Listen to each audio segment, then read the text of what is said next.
Good morning, everybody, and welcome to another USI Tech Talk. Today, we're going to be talking about unconventional solutions to avoiding trips, slips, and falls. So, why does this matter, right? Why are we talking about slips, trips, and falls? Well, they're common and they're preventable. They're also really expensive. So, according to the 2025 Workplace Safety Index that's done by Liberty Mutual, the annual cost of falls on the same level has gone up to 10.5 billion annually. Um, and the reality check on that is that's just the workers' comp portion of it, right? That doesn't account for overtime or temporary labor to replace that person while they're out, which can sometimes be days or sometimes be weeks or even longer. You have production disruption, sometimes causing rework if things get hurt or broken in the fall process. Sometimes there's litigation and reputational risks, and if you do have one of those hit your insurance, sometimes your premiums will go up. Really important number is, looking from 2001 to 2005 and comparing that to today, those workman comp costs have gone up 84% in that time frame, which is pretty significant, especially because if you look pretty granularly at the numbers, marginally, the total number of slips and falls is actually going down. It's the cost of each one that's going up significantly. So common slip, trip, falls root causes, right? Surface defects. You have your cracks, spalls, potholes, broken stair nosings, pretty much anything on the floor that can cause a trip, right? Something that's pretty easy to take care of is housekeeping, right? Cords or hoses, pallets, clutter, essentially stuff that's not supposed to be where it is. Uh, you also have low traction, right? So talking about smooth concrete, worn down coatings, polished floors, wet or greasy areas. We did a really good tech talk last month that talked about how to add traction. There's a really cool test. It's a coefficient of friction test, which is a fancy way of saying how smooth is this surface that we can provide. Reach out if that's something that you're interested in. Another thing is lighting and visibility, right? Shadows, glare, poorly marked edges or inconsistent floor markings can lead to slips and falls. Transitions and slopes, right? Your ramps, your dock plates, thresholds. Weather and drainage, again, talking about water and ice, which is pretty prevalent this time of year.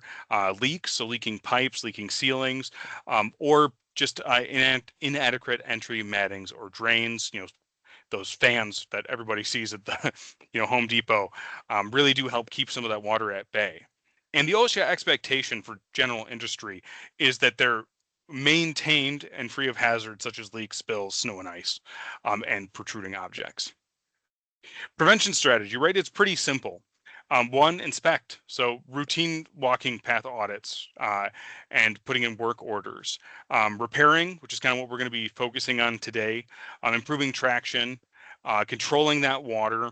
And then, of course, communication, right? Communicating where people are supposed to be walking, as well as marking those places, marking those edges, and putting up standardized signing. Um, we're going to talk about a couple quick wins today on rebuilding, patching, and being able to seal up some of those things. Another thing we can help with, and I'm not going to talk about today, is if you have a leaking roof, we do have some strategies to repair that and some products that can help there. Same with leaking pipes. And we'll go more into depth on those two in Tech Talks in the future. Today, we're really concentrating on the repair portion, right? We're really concentrating on repairing that damaged concrete. And again, if you're looking more for adding grit to your floor, making sure that your floor itself isn't as smooth, right, and causing those slips and falls, we can help you create friction. Take a look at that tech talk from last month. There was some really good information in there on how to accomplish that. So why are composite repairs different than just putting concrete in, right? Chris, concrete's cheap. Why are you teaching me on something else? Well, concrete takes a long time to cure, right? So we have a fast return to service. Most of the time, we're way stronger than the concrete equivalent.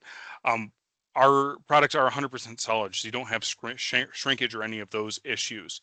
And it can be more abrasion and impact resistance and better chemical resistance.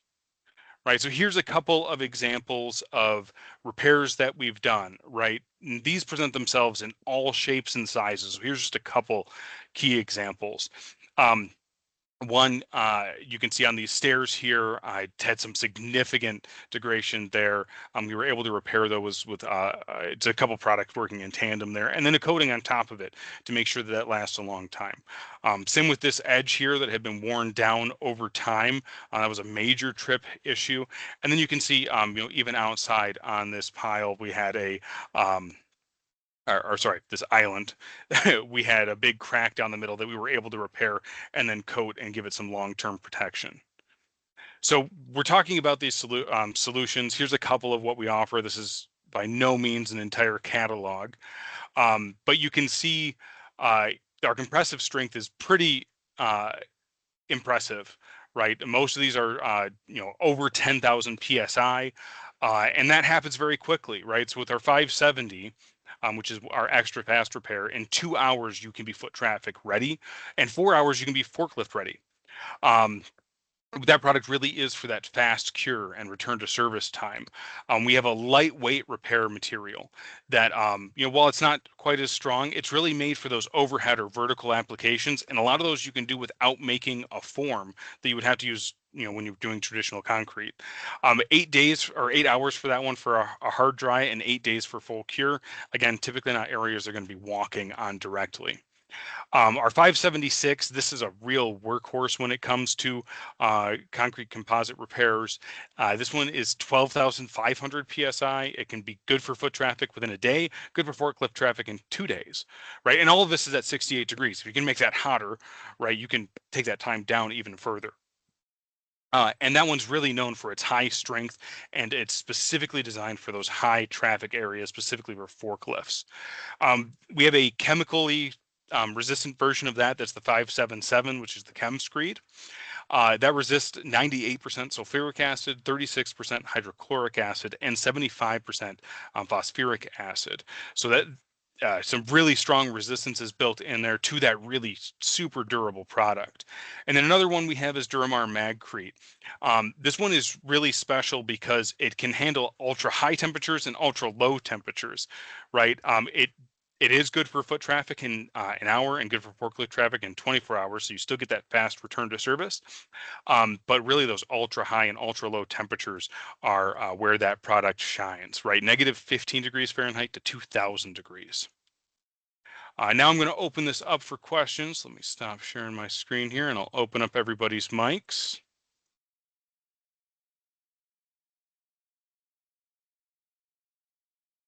And you can go ahead and chat in your questions as well.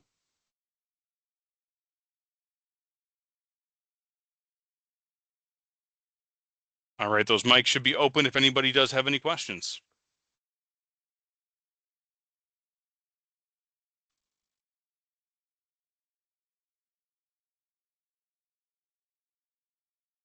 All right, I'm not seeing any come through. I'm going to give you another second or two. Oh, John, did you have something? Yeah, Chris, what's the maximum build for the 570 extra fast? Sorry, I missed the first part of that. My headphone cut out. What's the build capability? How thick can we put down the 570 XF? So the 570 XF, I want to say that it's 2 inches at a time. But I can answer that question really fast for you. And then a second part, if it exceeds the 2 inches, is there another product that we can do to fill larger voids and then top coat with the XF? Yes. So you can do crushed gravel or something like that under it if you do need to build up more. And so it is, yeah, it's 2 inches at a time. But once you get that first hard dry, that first 2 hours, you can do another 2 inches after that. So you can always do do it on traditional concrete. You can put crushed gravel underneath it or other aggregate. Excellent. Thank you. Yeah. Any other questions? All right. If you do think of questions after the fact, if you chat in here, that'll come direct to me. I can respond to those. You can also reach out to us at office@usigroups.com or shoot us a ring at 248-735-7000. Thank you for joining us for this tech talk. Our next one is going to be the 20th of January, again at 11:45. That one's on GridGuard, which is a fantastic pipeline product that's kind of emerging. And we're going to go a really deep dive into that. We're going to have Jamie from GridGuard presenting that one. And it'd be great if you guys could join us. Again, that's January the 20th at 11:45. Thank you, everybody, and have a great day.